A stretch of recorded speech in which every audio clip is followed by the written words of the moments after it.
Welcome back to Studio Chatter. There is a hidden group of people among us that are literally living day to day. How can we help them? Welcome Monica Hullinger from the Nebo Pantry to the table. Welcome back. Yes, Monica, thanks for coming. So you called it the Nebo Pantry, but we've heard it's called the Dragon Pantry. Explain. Yes. So when the pantry started, we were located at Landmark High School. Our mascot is the dragon, and so that is why we called it the Dragon Pantry. But we had people in the community worried about, well, you only service the kids at Landmark? Right. Yeah. Nope, we service everybody in Nebo School District. So we're changing it to the Nebo Pantry so that we can make sure we take care of everybody in our community. And is it just high schoolers? Nope, K through 12 and family. So families too. So if we have a family that's in need and they have kids in our school district, we want to take care of them and see how we can lighten the load. So how exactly does it work? How do you provide the food or whatever? Okay, so we do work with the Food Bank and Community Action, which are two awesome agencies in our community. We also get a lot of community donations from the public. They know that we have needs. We send out the needs for new underwear, socks, food packs. So it's not just food. Right. It's clothing. Some basic necessities. Yep. Shoes, socks, underwear, hygiene, shampoo. I just donated a lot of deodorant at our Chamber of Commerce luncheon. Yes, and we got some of it down there. And we're sharing it with our kids. So it's good. Do you kind of monitor who comes in to get things, or do you just assume if they're coming in, they're in need? A lot of times the referrals will come through the schools to the social workers based in each community, and they will kind of ask questions to the family of what their needs are and kind of determine if they qualify and what their needs are, and then they can either come and shop at the pantry or they can bring the family down and then they can shop themselves and get the things So is it they like a little mini store just set up and then they're given like a voucher or Nope, we're just watching them and they got a grocery bag and away they go. I love that. So giving some freedom. Because they may not like the red coat I pick out. Kids don't always love red, so we want them to come and choose if there's a blue or a gray or a green or one that fits better. So we love it when the kids come down and try on the things and find things that they love. You might hear a story sometime of somebody that might be going home hungry for the weekend. Yes. Is this the same sort of thing? Yes. Okay. And we call it the backpack program. Okay. So it's our best kept secret because we have these amazing black backpacks that disguise everything, and they are in the office. So the kids come to the office, they grab the backpack that is full and drop their empty backpack off, and it has a Ziploc full of food that will get them through the weekend. That does make me cry. It does break my heart. It truly does. Yes. The food that's in there also is anything that kids can make themselves with just the microwave. Without mom and dad around. Right? I don't need a spoon, I don't need a fork. It's all self-contained, like the Easy Mac, fruit snacks, we've got the fruit squeezies, juice box, beef jerky. So if there's someone that's not living in Landmark boundaries or whatever, going to another school, how do they get the food or the supplies or whatever? Do they need to come down to the pantry? They can, or we also, like I said, we have the social workers that help us.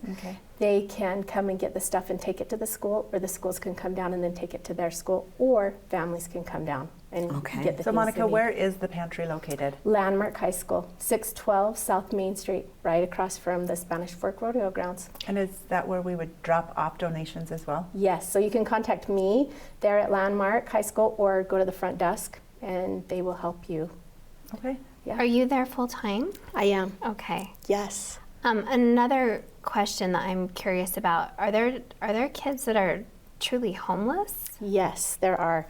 So under the federal guidelines, the 1st of October, we do a count to determine how many kids in our school district and in our community are under those guidelines. Okay. And so we are sitting about, when we ran the numbers, we're about 1,200 in our school district of 33,000 students. That are homeless. What does what are the definitions of homeless? So the federal guidelines state that we economic hardship, so we don't have a stable nighttime residence because of those economic hardships. So does that mean that families can double up because they can't afford their own housing? We might have several families in one home because they can afford it together, but they can't afford it alone. We have families that live in trailers with no electricity, running water. We have them at campsites. We have unaccompanied minors that maybe don't have parents with them, and so they're couch surfing. So those are the guidelines that the feds have said. If you fall under any of those, then you qualify for the McKinney-Vento grant and funding. Okay. And how best can they get help? Do they need to contact their school? Like, what is the best Like route the to get help? The families, a child? Yeah, most of the time we have these amazing staff at the schools, and they have eyes and ears, and they know where the need is. So they talk to the kids, they're working with the kids, and they're the ones who are seeing where the need is. And so they will push it up to us or their social worker, and then we connect with the families to say, hey, we have some things. How can we help support you guys and make things a little bit easier? I love that, because sometimes the asking is the hardest part of getting the help. It really is. Yeah. And when kids register for school in Nebo School District, there are a couple of questions to see if they're eligible for the McKinney-Vento program. But I know that that's hard. Do you want to put on there that I don't have a home? And so it's hard to say that I'm homeless. And so that's where we have the staff in each of the schools that are wonderful and kind and can ask the questions of like, how can we help you? How can we support you? Well, that's a little more troubling also as we're moving into the cold weather season. Yes. Without shelter.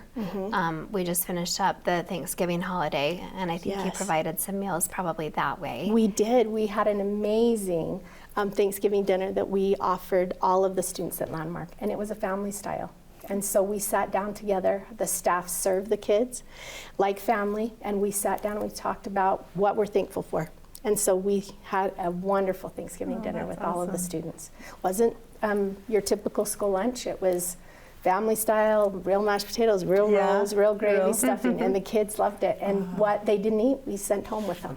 Well, So it was awesome. I was on my way here today and happened to be at the Spanish Work Library, and there you were. And I'm like, that is funny. I'm on my way to see Monica. It's not coincidental at all. No. So people can, grab the most recent Serve Daily to read more about this. But I'm also assuming you're not just looking for things now. Right. All year long, people can look at ways to serve, and this is one of those ways. Absolutely. One thing that was really hard with COVID happening within the school district for, I would say, 2 years, that's what it felt like. It was hard to take donations in because we weren't sure of like spread of germs or, we didn't know some of that stuff in the beginning. And so we didn't have a lot of donations come in for those 2 years. And so when families had needs, we had a hard time meeting it. So, and what about when the kids were home? Was that a scary time for you?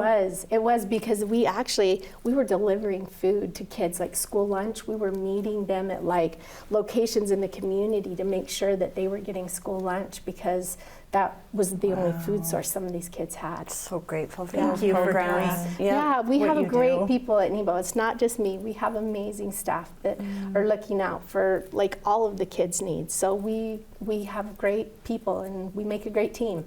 We rode out COVID and we're ready to go. Bring it on. Whatever you got, we can handle it. Our community is pretty amazing. Yes, it is. Yeah, it is. It really is. Are you planning to have another sit-down dinner for Christmas time? We don't actually for Christmas. Thanksgiving is like our big one to be thanks. But we have, of course, we always have like the barbecues when the spring comes and stuff like that. But it's always like Thanksgiving is one of the best times there. Because it's where we get to sit down as family with the kids and really share, traditions. So, Monica, before we leave, is there any product that you're really needing some donations specifically? I would probably say right now some of the things like hygiene items, personal feminine hygiene stuff. Food pack items, like those easy things that the kids can put together. And if they want a list of things that are in there and they want to put packs together, like if there's groups that want to do a service project, they can contact me at Landmark High School and I'd be glad to share like the list of what they can put in them. But hygiene and probably food packs right now. Maybe we can share that on our social media as well. Absolutely. I'd be happy to. Yes. All right. Thank you so much for Thanks sharing. you guys so much. Thank you. There's more studio chatter coming up.